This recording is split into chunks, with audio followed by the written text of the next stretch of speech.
We've all seen those heartwarming stories about international students and their host families. They're great. But today, we're going to go a little deeper. We're going to look past the feelings and actually deconstruct the hidden machinery. What are these specific, repeatable things that turn a house full of strangers into a real, genuine family? Let's break down the blueprint. At its core, this whole thing is a story of transformation, right? It's about that journey from being just a visitor, living out of a suitcase, to feeling like you're truly part of a home. And the ultimate goal, that emotional peak of the entire experience, it's really just that simple, powerful feeling of belonging. And boom, there it is. This single quote, it just captures the end goal perfectly. It's not about being a polite guest or just being comfortable. It's that deep down feeling of being home.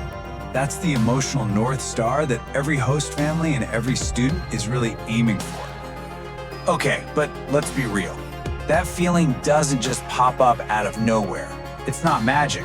It's the result of a process. So the real question for us, the one we're going to dig into, is this. What is that hidden formula? How do you actually build that bridge from stranger to family? This is where we get into the playbook. We've managed to identify 3 core mechanisms that are absolutely crucial to this whole process. And look, these aren't just fuzzy, nice ideas. They are specific, actionable strategies that really create the foundation for an amazing experience. So the first mechanism is something we're calling intentional framing. Now, this is the host family's critical first move. It's about proactively, with words, defining the relationship from the get-go. Not as, a landlord and a tenant, but as family. This one single act sets the entire psychological tone for everything that comes next. And this quote just hits the nail on the head.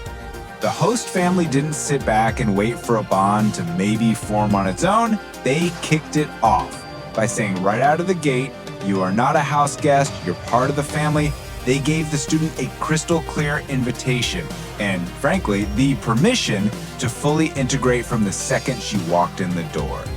Now, that initial framing is huge, but it only works if it kicks off the second mechanism, reciprocal action. Look, this has to be a two-way street. The host family can open the door, but the student has to actually choose to walk through it and participate. It becomes this feedback loop where one action builds on another, and that's what makes the bond stronger and stronger. And here's what that give and take looks like in practice. On one side, you've got the host actions. They set that family frame. They create opportunities for everyone to connect. And on the other side, you see the student's actions matching that energy. She embraces the role, she pitches in with chores, she invests her time. It's this beautiful balance of effort that really forges the connection. So, let's flip the script for a second and really focus on the student side of this whole equation. This process isn't just about fitting in. It's about active growth. It's about personal transformation. The student isn't just, sitting back and enjoying the ride. They are an active driving force in their own integration. And you can see this active adaptation in these really specific examples. It's not just about fitting into the wallpaper, it's about investing. Whether it's learning a new skill like walking the dog, or making a real behavioral shift to be more present, or even giving back to the community by teaching other kids about their culture. Every single one of those actions is like a deposit into the relationship bank account. Okay, the third and final mechanism is something we're calling identity anchoring. This is a subtle one, but it is so important for the student. See, to feel truly at home in a brand new place, you can't just erase your old home. You've got to build a bridge between the two. And that often happens through these really personal, symbolic objects. And wow, this quote just says it all, doesn't it? The student explains that seeing the flag of his home country, Kazakhstan, every single morning makes his new room feel a little bit like home. So the flag doesn't replace his new reality, it grounds him in it. It lets him be fully himself, even in this totally new environment. But of course, creating this kind of family environment, it's not always easy. To really get the full picture, we have to look at the practical costs, what we're calling the price of admission for this kind of deep, intentional connection. As the host dad says himself, it's not all roses. And, just acknowledging that reality is key. This isn't some fairy tale, it's a commitment that takes real, tangible effort, day in and day out. And a lot of times, that work really just boils down to logistics. We're talking about constant driving, the mental load of planning for wrestling practice and metro stops. It's the huge and, let's be honest, often invisible time commitment. This is the unglamorous part, but it's the absolutely essential foundation that makes the whole amazing experience possible. So when we bring this all together, it really comes down to one single powerful idea. The kind of family that we've been breaking down here, it doesn't happen by accident. It is built piece by piece through conscious and very deliberate effort. So here it is, the formula. Step 1, frame it.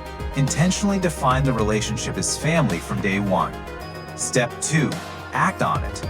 You gotta foster and engage in that two-way street of reciprocal action. Step 3, anchor it. Encourage that bridging of the old home and the new. And finally, step 4, embrace it. Acknowledge and accept the practical, everyday work involved. This is the blueprint for turning strangers into family. So, the most crucial takeaway here is this. What looks and feels like magic is actually the result of mechanics. That transformation from a bunch of individuals into a real family unit is the direct outcome of intentional, conscious effort from every single person in the house. And that kind of leaves us with a final thought. These mechanisms we talked about, intentional framing, reciprocal action, identity anchoring, they aren't just for host families. They are universal principles for building stronger connections in any part of our lives. So the question I'll leave you with is this. What relationship in your own life could be transformed with just a little more intention?